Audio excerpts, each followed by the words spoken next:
world has heard 1,000 stories of the transatlantic slave trade, of how strange men with skin like milk rampaged the rich foliage of Africa's lands and took captive its inhabitants, of how families were torn apart and entire societies were decimated, of how millions were shackled, packed into ships like cargo, and carried across treacherous waters to a world where they would never again be free.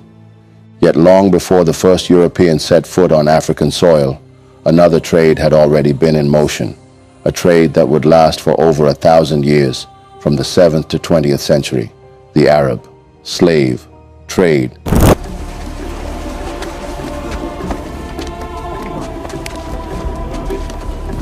Also known as the Trans-Saharan and Indian Ocean slave trade, the Arab slave trade remains one of the most overlooked and least discussed chapters of African history, despite its extremely brutal and devastating impact on the continent. In this video, we finally tell its forgotten story, a history of stolen lives, lost homelands, and enduring pain. We are bringing to you the dark truths of the unspeakable evils meted on blacks by the Arabs during the slave era, where Arabs would raid, capture, and enslave even fellow Arabs and Muslims just because they had black skin, how Arabs justified these deeds using verses from their holy scripture, and how the slave trade still exists today. Before we continue, don't forget to support our works by hitting the thumb button, share video with as many as you can to keep spreading our eye-opening black narrative, and subscribe to stay tuned into the channel if you are yet to. Now let's get back on track. The slave trade generated incredible wealth for the European and American nations that participated in it, at the expense of millions of human lives. An estimated 1.8 million Africans perished during the Middle Passage. The countries that enslaved the highest number of Africans, from the most to the least, were Portugal, Britain, France, the Netherlands, Spain, the United States, and Denmark, shipping a total of 12.5 million enslaved Africans to toil in what was considered the New World. Long before the Europeans began exploiting Africans in the transatlantic slave trade, the roots of the slave trade began in Eastern Africa. Arabs played a crucial role in the slave-carrying trade, brutally enslaving Africans and selling them across extensive trade networks, providing slaves for their domestic use and to the classical world. Records of slave trading and transportation in the Sahara date as far back as the 3rd millennium BC, during the reign of the Egyptian king Sneferu, who crossed the 4th cataract of the Nile into what is today modern Sudan to capture slaves and send them north. These raids for prisoners of war, who subsequently became slaves, were a regular occurrence in the ancient Nile Valley and Africa. During times of conquest and after winning battles, the ancient Nubians were taken as slaves by the ancient Egyptians. The Garamantes relied heavily on slave labor from sub-Saharan Africa. They used slaves in their own communities to construct and maintain underground irrigation systems known to Berbers as fogara. Ancient Greek historian Herodotus recorded in the 5th century BC that the Garamantes enslaved cave-dwelling Ethiopians, known as troglodytae, chasing them with chariots. In the early Roman Empire, the city of Lepsus established a slave market to buy and sell slaves from the Bantu African interior. In the 5th century AD, Roman Carthage was trading in black slaves brought across the Sahara. The empire imposed customs tax on the trade of slaves. Black slaves seem to have been valued as household slaves for their exotic appearance. Some historians argue that the scale of slave trade in this period may have been higher than medieval times due to the high demand for slaves in the Roman Empire. However, the slave trade through the Sahara in antiquity may have been small and rare, as Saharan trade didn't reach large dimensions until the Arabs and Berbers introduced large numbers of camels into the desert. Paul Lovejoy estimates that at some point around 6 million black slaves were transported across the Sahara between the years 650 AD and 1500 AD.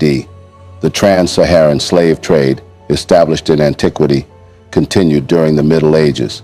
Following the early 8th century conquest of North Africa, Arabs, Berbers, and other ethnic groups ventured into sub-Saharan Africa, first along the Nile Valley towards Nubia, and also across the Sahara towards West Africa. They were interested in the trans-Saharan trade, especially in slaves, as there was a constant demand for slaves in the Eastern Arab nations and Constantinople. The Muslim slave traders distinguished themselves from the peoples on the other side of the Sahara, referring to these African populations as Zanj or Sudan, meaning black. Arabs would routinely acquire slaves through violent raiding, followed by capturing them and sending them on dangerous forced marches across the Sahara to slave markets where they would be treated as chattel, personal property that can be bought and sold. In North Africa, the main slave markets were in Morocco, Algiers, Tripoli, and Cairo.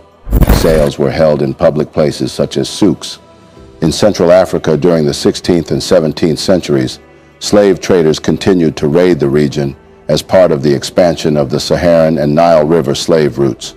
It is estimated that, in the 17th and 18th centuries, 1.4 million slaves were forced to make the trek through the Sahara. Captives were enslaved and shipped to the Mediterranean coast, Europe, Arabia, the Western Hemisphere, or to the slave ports and factories along the West and North Africa coasts, or south along the Ubangi and Congo rivers. 1.2 million slaves are estimated to have been sent through the Sahara in the 19th century. In the 1830s, a period when slave trade flourished, Gadames was handling 2,500 slaves a year. Even though the slave trade was officially abolished in Tripoli by the Firman of 1857, this law was never enforced and continued in practice at least until the 1890s. In Tripoli, G.F. Lyon recorded that from 4,000 to 5,000 slaves were processed annually, with raids to areas like Kanem Bornu, providing sources of captives. As a witness to the behavior of the slave dealers, Lyon described their behavior in Libya. None of the owners were ever without their whips, which were in constant use. No slave dares to be ill or unable to walk. But when the poor sufferer dies, the master suspects there must have been something wrong inside, and regrets not having liberally applied the usual remedy of burning the belly with a red-hot iron, thus reconciling to themselves their cruel treatment of these unfortunate creatures. Other 19th century European explorers recorded their perilous experiences traveling through the Saharan desert alongside slave caravans. The explorer Gustav Nachtigal reported finding numerous bones at desert springs that had run dry. Nachtigal estimated that for every one slave that successfully arrived at the market, 3 or 4 had either died or escaped. Cold could also kill in the desert, as the explorer Heinrich Barth relayed a story that the vizier of Bornu had lost 40 slaves in a single night in Libya. A British account described 100 skeletons. By 1858, the British consul in Tripoli had recorded that more than 66% of the value shipped across the Sahara was made up by slaves. The British consul in Benghazi wrote in 1875 that the slave trade had reached an enormous scale and that the slaves who were sold in Alexandria and Constantinople had quadrupled in price. This trade, he wrote, was encouraged by the local government. By the mid-19th century, it is possible that nearly 10,000 slaves were being transported to North Africa yearly.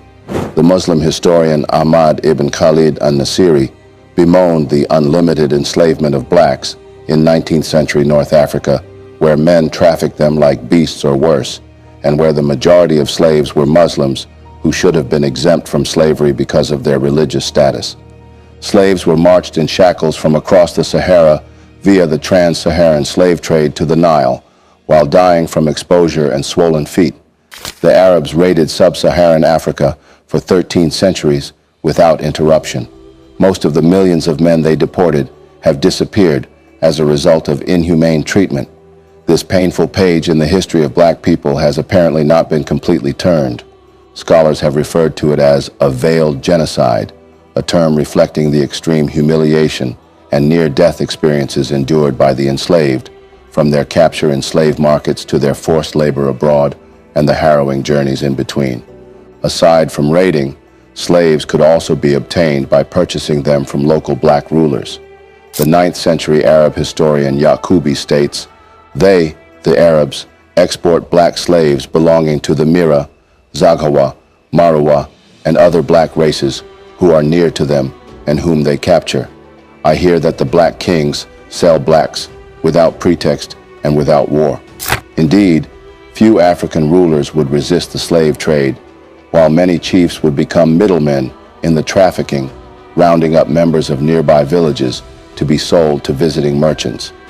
The 12th century Arab geographer Al-Idrisi noted that sub-Saharan Africans would also participate in slave raiding, stating that the people of Lemlem are perpetually being invaded by their neighbors who take them as slaves and carry them off to their own lands to sell them by the dozens to the merchants. Every year, great numbers of them are sent off to the Western Maghreb.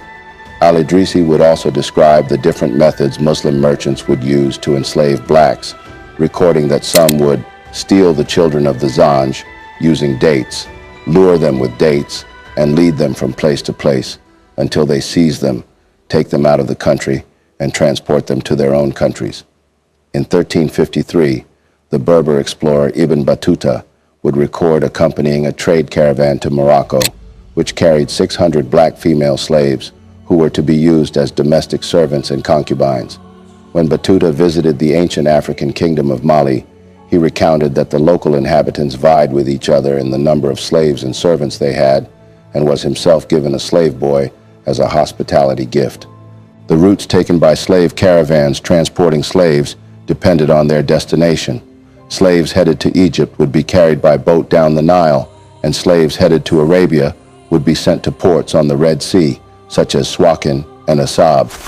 Slaves headed to North Africa would have to take the Saharan trade routes, which had been in use since around 1000 BC. These include routes such as the ones from Tripoli, Ghadames, Gat, Hauger, Gao connecting modern-day Libya to Nigeria, the Tripoli, Fezzan, Bornu route, connecting Libya to areas of what are today Chad, Niger, and Cameroon, and the east-west route connecting Egypt to Ghana, Mali, and Songhai. Kanem, Bornu, Zawila was another route to North Africa, as the Kanem, Bornu Empire in the eastern part of Niger was an active part of the trans-Saharan slave trade for centuries, and the trade formed the basis of the empire's prosperity. A significant number of studies have been devoted to the transatlantic slave trade, but paradoxically, the issue of the eastern and trans-Saharan slave trade, organized by the Arabs, remains unknown. It even seems deliberately ignored and considered a taboo subject. Yet the Arab slave trade, a major component of African history, lasted more than 13 centuries. It began in the early 7th century and continued in one form or another until the 1960s. In Mauritania, slavery was officially outlawed only in August 2007. The deportation of Africans to the lands of Islam was structured around two main roads: the maritime traffic between the coast of East Africa and those of the Middle East on the one hand, and the trans-Saharan caravan traffic on the other. In the eastern part of the continent, Arab raids affected an area comprising the Horn of Africa, East Africa, and the Great Lakes region. Slaves captured during bloody expeditions were then transported by sea from enclaves situated on the eastern coast of the continent, between present-day Somalia and Mozambique, to the shores of the Red Sea and the Persian Gulf. Zanzibar would serve for centuries as a hub for this traffic. Enterprising Arab merchants and middlemen would gather in Zanzibar to acquire raw materials such as cloves and ivory. They would then purchase enslaved Africans who were forced to carry these goods and labor on plantations abroad. Slaves from as far as Sudan, Ethiopia, and Somalia were brought to the Zanzibar market and shipped across the Indian Ocean to the Persian Gulf and Arabian Peninsula, where they were forced to work in places like Oman, Iran, Saudi Arabia, and Iraq. The slave trade created immense wealth for East Africans, Europeans, and Arabs at the expense of human freedom. Although slavery existed in some form from the ancient times onwards, what makes this trade significant is its longevity and extent. Arabs practiced slavery before the advent of Islam in the 7th century, but Islam spread into North Africa in the 7th and 8th centuries, changed the dynamics of servitude and slavery in the Western Sudan, across the desert, and later in the ancient kingdoms of Ghana, Mali, and Songhai. By the 9th century, Arabs entered the East African coast, and the city-states established along the coast. From the two areas, some African slaves, either through kidnapping or purchase as slaves, made their way into the Middle East, the Mediterranean world, and the Indian Ocean. The amount of people enslaved by the East African slave trade is difficult to determine, since the trade lasted over 1,300 years. Some estimates put the number of enslaved Africans around 12 million, while others estimate the number to be as high as 18 million.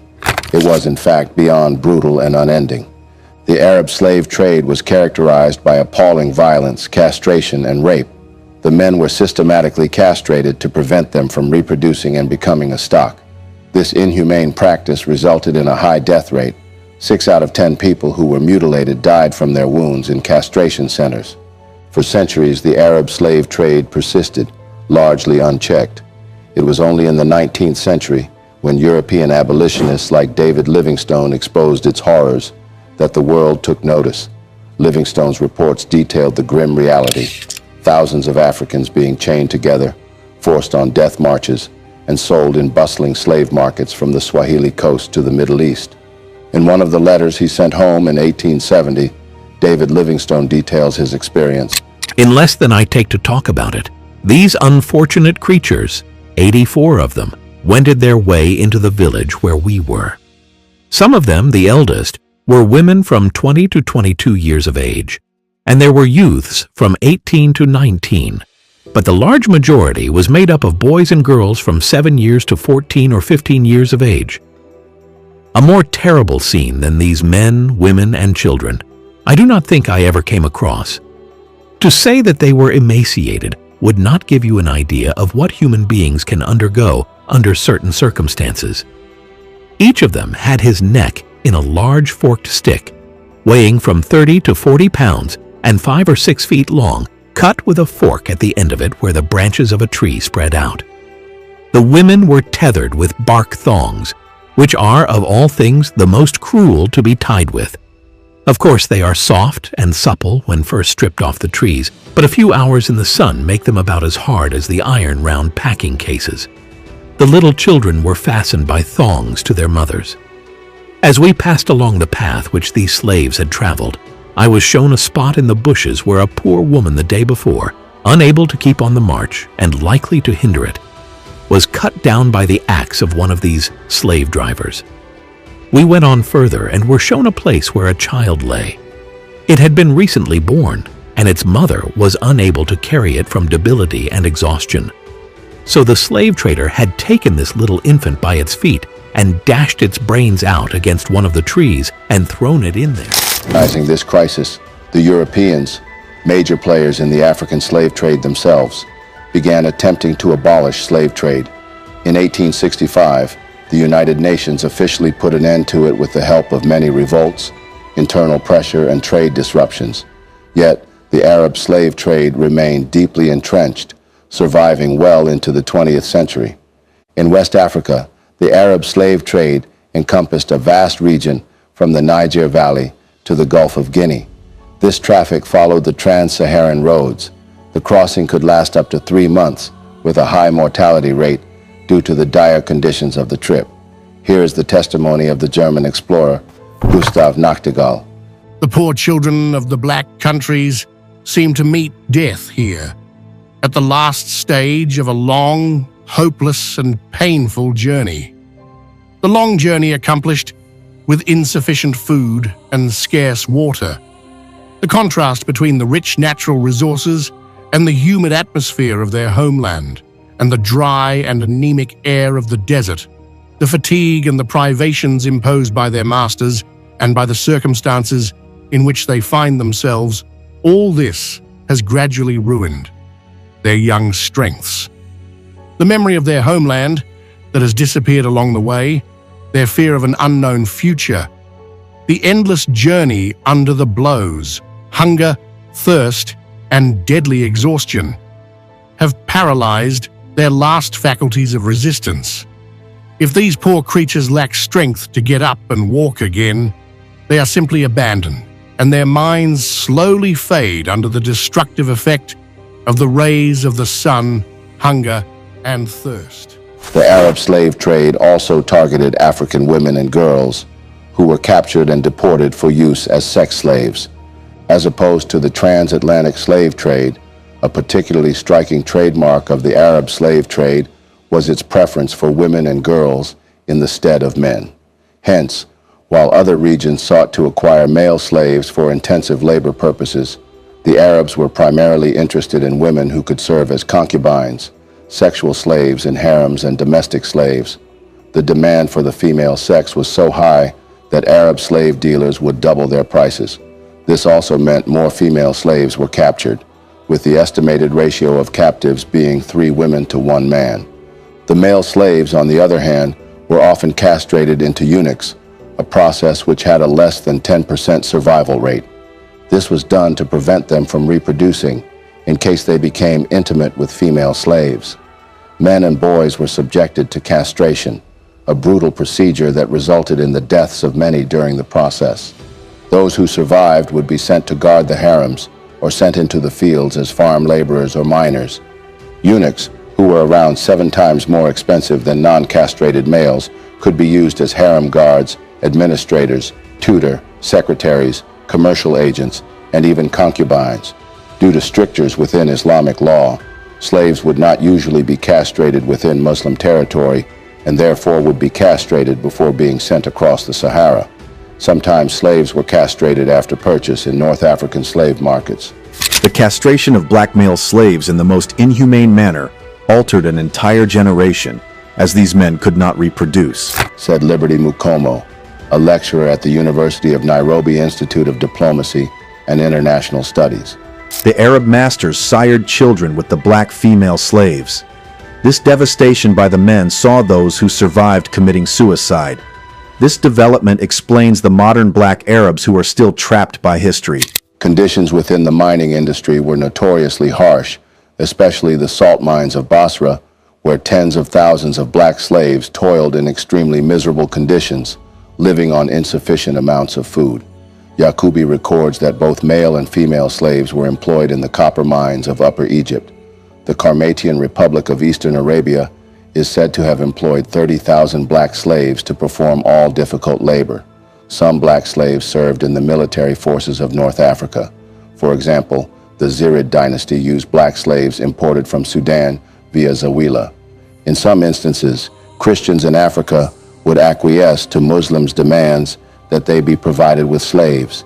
In 641 AD, during the treaty known as the Pact, was signed establishing an agreement between the Nubian Christian state of Makuria and the new Muslim rulers of Egypt, in which the Nubians agreed to give Muslim traders more privileges of trade, in addition to sending 442 slaves every year to Cairo as tribute.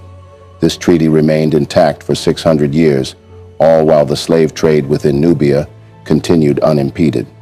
What made the Arab slave trade particularly brutal and painful was the degree and intensity with which it disrupted the entire social, reproductive, and economic lives of black people, leaving a deep and lasting impact on their communities. Over this period, over 10 million men, women, and children were trafficked through the Sahara Desert and over the Indian Ocean to the Arab world.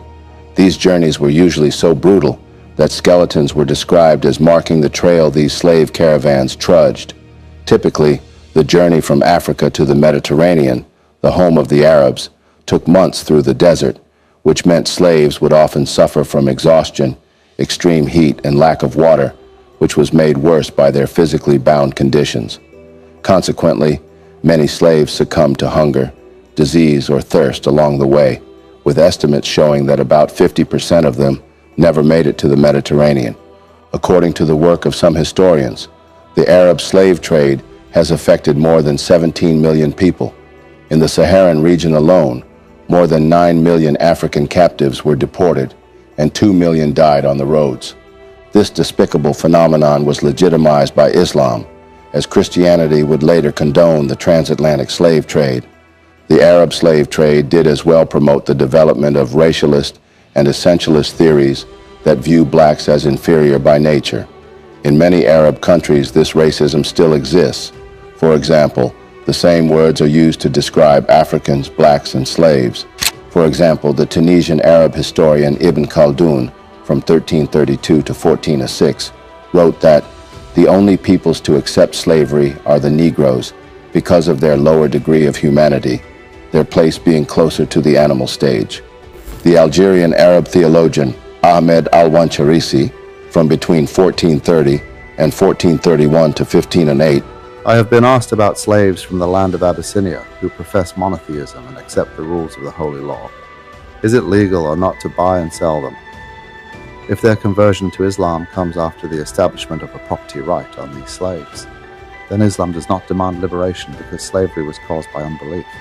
The state of servitude persists after the disappearance of unbelief because of its existence in the past. Offered legal and religious recommendations. Religion has always been central in any rationalization of historic slavery and of the slave trade. Firm legal and social foundations rationalized the Arab slave trade. Muslim scholars viewed slavery as a divinely ordained human condition. Man was created to enjoy freedom, but, for security reasons, had to satisfy two conditions: becoming a Muslim or coming under the protection of the Muslim territory. This can be found in Saneh, 1976, page 80. The protection of the Muslim territory could be attained only by conversion to Islam, it says. Those who failed to do so forfeited the enjoyment of the initial offer of freedom for mankind, and this was a justification for their enslavement. The writings of Ahmad Baba, in response to an inquiry from Tuat about the enslavement of other Muslims, made this point clearer. Ahmad Baba was a Songhai scholar who was taken prisoner in Morocco following the 1571 Moroccan invasion of Songhai. He expressed the difficulty in differentiating Muslim from non-Muslim war captives and made three determinations. 1. An African who was previously Muslim must not be enslaved, for the reason for enslavement is unbelief. The curse of Ham, which seemed to have emerged from the need to rationalize the subjugation of Canaan, was often used as a justification for slavery and the slave trade. But the Arabs and the Muslim world used unbelief as their justification. In Miraj al-Su'ud, in other words, the ladder of ascent, Ahmad Baba contested the curse of Ham and, referring to it as inauthentic, argued in favor of the Quranic injunction of unbelief as a cause of enslavement. The use of the curse of Ham coincides with the 7th century Arab incursion into North Africa and the influx of blacks into the Arab world.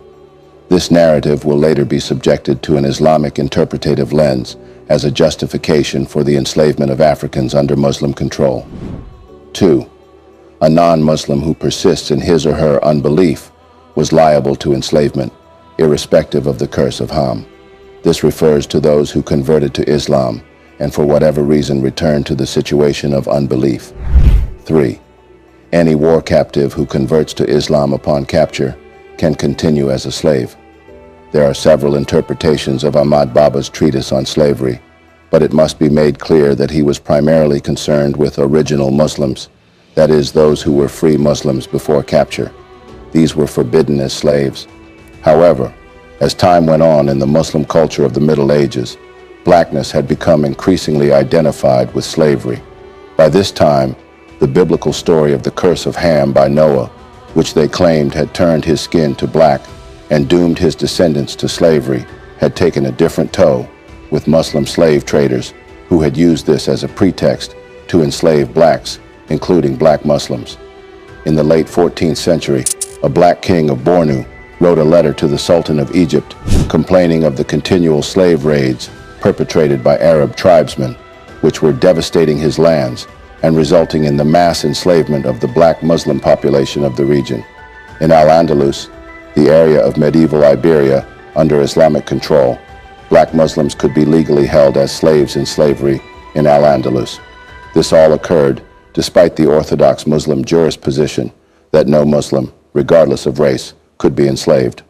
Even as late as the 19th century, many of the common people in Islamic society still believed that enslavement based on skin color, rather than based on religion, was approved by the religious laws of Islam. The Arab slave trade had a tragic impact on the evolution of African societies. Some areas were completely devastated and depopulated. Welsh explorer Henry Morton Stanley, 1841 to 1904, was a horrified witness of this traffic. He wrote that after the depredations of the Arab traffickers, the black blood flows toward the north, the equator smells corpses. When they arrived at destinations, the captives were sold in the slave markets of Cairo, Baghdad, Istanbul, Mecca, and other centers. These slaves played various roles in the economy of the Muslim world. They were used as servants, harem keepers, laborers in fields, mines, and hydraulic yards, and as cannon fodder in armies.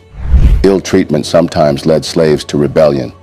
The revolt of the Zanj, for example, is one rebellion that lasted for as long as 15 years.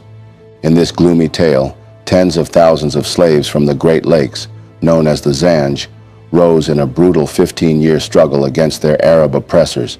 It was one of the most ferocious slave revolts in history, and though ultimately crushed, it left a mark so deep that chroniclers of the time described it as a catastrophe unlike any other.